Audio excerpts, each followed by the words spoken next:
But you can tap in with Eric anytime you want. But I like to bring him in. I haven't asked him to come in today. So him coming in is like, ooh, we're going to get a straight talk. But when I need a straight talk, when I need someone to be real blunt with me, more earthy and blunt, I'll call in my spirit guide, who's direct, but not as blunt as Eric. Sometimes I want someone to tell me how it is, okay? All right, so here we go. So I'm ready. He just leaned over my shoulder and he said, tell them these words, okay? So I'm just going to relay what he's saying. He's showing me watching the news. There's going to be some things that are happening on the earth really soon that are going to be detrimental. He's also talking about catastrophic. And he's saying he wants us to go to our happy places as often as we can. Okay? So you're going to know this is unfolding on the planet, and you're going to send as much light as you can to the situation. And he doesn't want you to watch the news repeatedly and hone in on what's going on. He wants you to keep your vibrational frequency as high as possible. Everything that's taking place on the earth coming up is meant to happen. He's talking about it's adding to the already churning of the pot of what's taking place on earth, okay?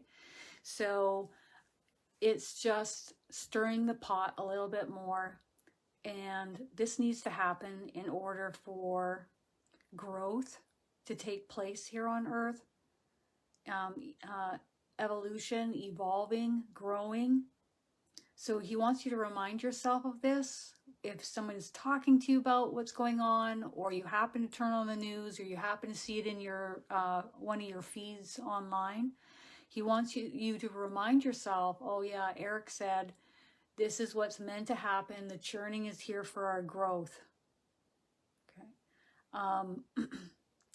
He's talking about with what's going to be happening coming up here, that things will be taken care of. And he's using the word swiftly. So when he says the beautiful thing about what's transpiring on earth right now is when someone needs help or aid, the rest of the world is stepping forward more so than they used to support and help. There's a lot of benefits to what is transpiring on the planet, although we may not agree with all of it moving forward. We might feel like our rights are being taken away. And he says, and that's warranted that we do feel that way. But he just wants to remind you that nothing lasts forever. And he just wants you to see it from the perspective of others doing the best that they can and doing what they feel is best for the overall, for everyone, not individually, but everyone as a whole. Not saying that makes it right, just saying that that's a perspective he wishes for us to consider. Moving forward on Earth is going to be imperative, more and more and more important to hold your light, to keep it as high vibrational as you can, because he says you're going to look around and you're going to see a lot of people dropping in frequency, having very difficult moments, having very difficult times. And if you feel drawn to or guided to helping anyone, he's saying, please go ahead and help them. Okay. He doesn't want it to be the haves and the have-nots on Earth moving forward, rather than all of this helping us go within and help and support and take care of each other. He's asking me to put this up on my YouTube channel. Okay. He goes, yep, so yep, that's what I wanted to say. Does anybody have any questions for Eric? You guys want to ask a few questions? He's just hanging out here.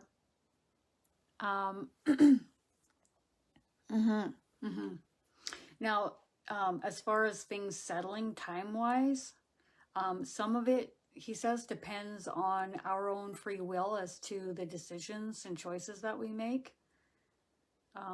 He just wants us to think about others. He wants us to think about everyone around us and not just about ourselves.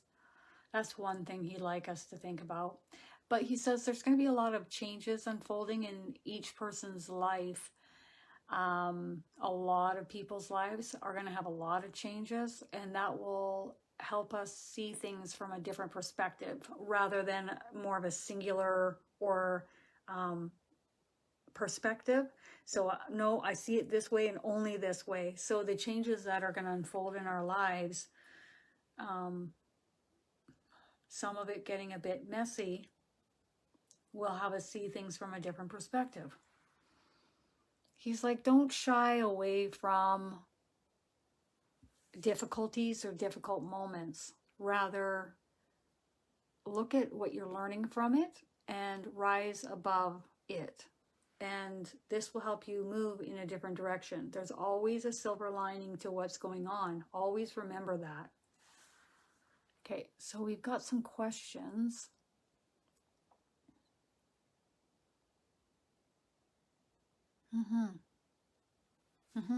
So what do you think about this February 22nd, 2022 thing?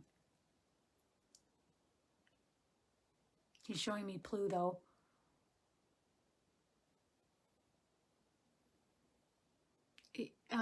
He says it's like another portal of energy opening up and showering the planet, which is really greatly needed at this time, because we're going to go through some difficult times globally. So, but he also wants to remind us that even when we go through difficult times on planet Earth, we are showered with this energy through these portals or in different ways, whether it's from the sun or with light codes or whatever it may be.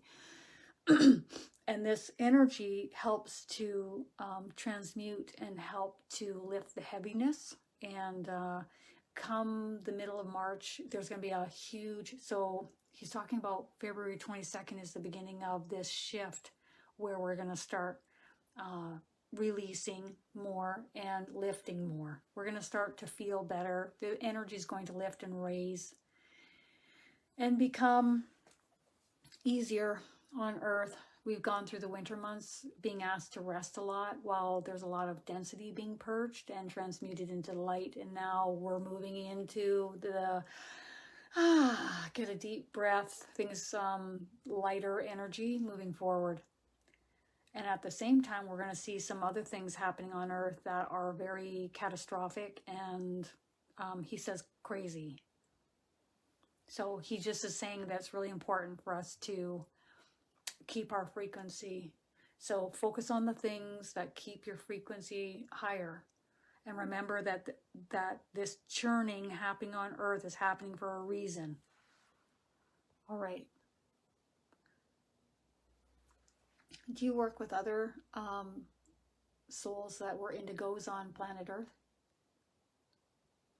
That's very, I can already tell, very limited perspective from my Earth human brain about indigos, but we're just saying generalized. He's looking at me like that. He says that those who are indigos, yes, but he says on Earth there's even indigo, other souls who have indigo characteristics. We wouldn't label them as an indigo, but they have indigo characteristics. He says he's working with everybody. He's got his arms outstretched like he's gonna give a bear hug to everyone, and he says he's inclusive. He'll work with anyone and everyone. Okay. Yeah. He just is saying that he's here to give his blessings and love and help. And he can do that. He can be here for each of us in that way. And he's using the word omnipresent. Isn't that cool?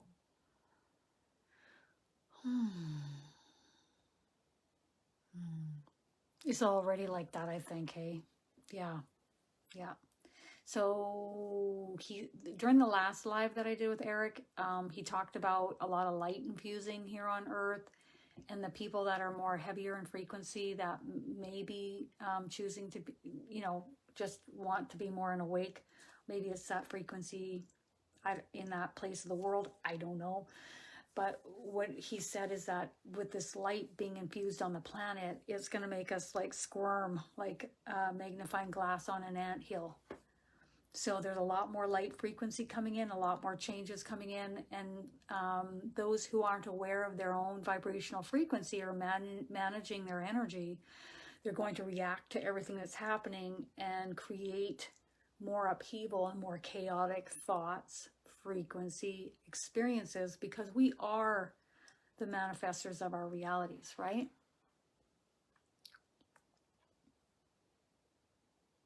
Yeah. Some of us are really being asked not to move. I'm one of them. All I hear from my guardian angel is just to hang tight, lay low, hold the light.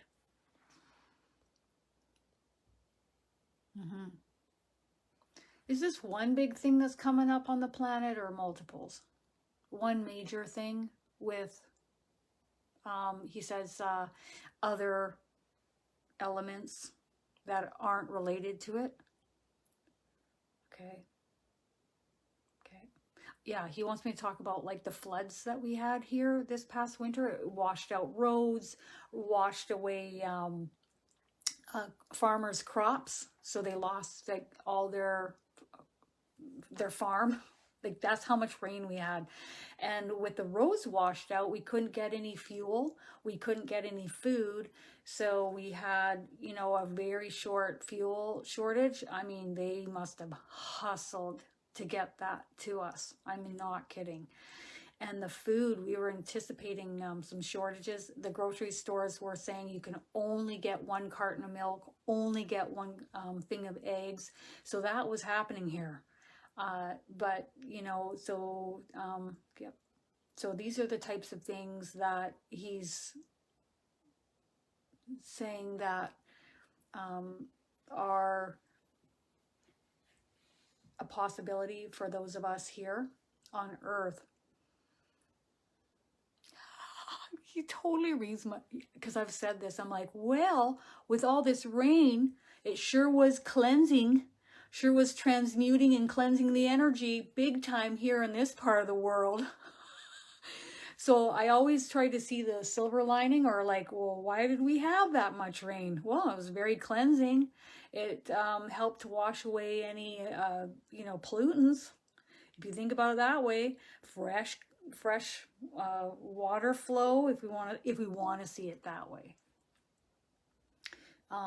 We may not see rainwater as clean, but I feel where I live probably cleaner, and I live over an expansive part of the world where there's a lot of ocean and lakes and fresh trees, and there's just water all the time. It's very wet and a lot of moss, a lot of ferns. And we just had the most amount of rain that I've ever seen in my entire life. I've never seen anything like it. Okay. How long do you think that this upheaval is going to last on Earth before we get like a good solid break? He says that's a kind of a tough one to give the answer to, because we also have our own free will choosing here on Earth, whether we, depending on what we choose to do individually, to think about the collective. So if we choose not to listen, or we choose to just do things a certain way that we want to do it, that then impacts the collective. And that's fine, he says, if you want to do that. If you feel like you want to do that, he's not telling you not to do that. What he's saying is that he can't give an exact answer on that, because there are many free will, there are many of us with our own free will, and we're manifesting our own energy out there, whether we're conscious and aware of it or not, right? But we also are taking our own individual action steps as well. But he says definitely 5 years out, for sure. Not sooner than 5 years out, minimum. He is putting that out there. I agree with that. Growing your own garden, growing your own is a big time. Yes. Just remember, like, it's interesting because it depends on your own experience in life, right? Like, if life has been fairly easy going for you, maybe you haven't had a lot of health issues, you haven't had a lot of physical pain, maybe you haven't had a ton of suffering, then you're probably going to see all this from that filter, from that perspective, right? But when you have had suffering and you have had a lot of physical pain and you have had a lot of surgeries, I'm going to use myself as an example, and you have conversed with the angels about the purpose and the reasoning of it all, you just come from a different perspective and you see things quite differently than somebody else does. You don't feel sorry for yourself anymore.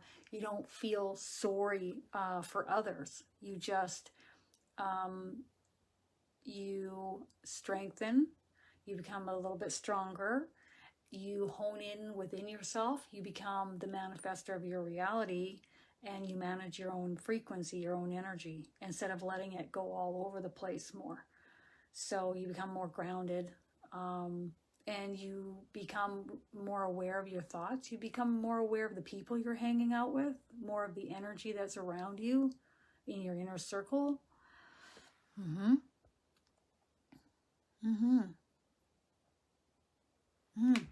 Are ETs ever going to be disclosing their presence face to face in this lifetime? For me, I'll just use me as a gauge. He laughed and he says, no. He says most of the population isn't ready for that. He's talking about they already are coming face to face with us. It's just that our memories get wiped.